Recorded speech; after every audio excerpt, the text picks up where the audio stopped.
দেখা লাইছি কইয়া দিমু, দেখা লাইছি কইয়া দিমু, তুমি পরের গাছ ঢিল মেরেছ, তুমি চুরি করেছ, তুমি চুরি করেছ, তুমি ধরা পড়েছ।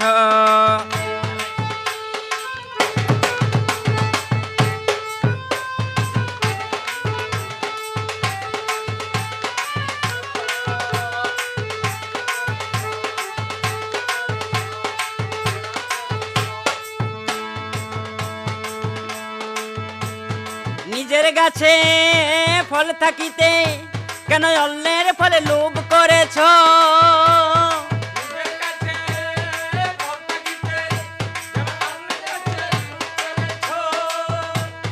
নিজের গাছে ফল থাকিতে কেন অন্যের ফলে লোভ করেছ?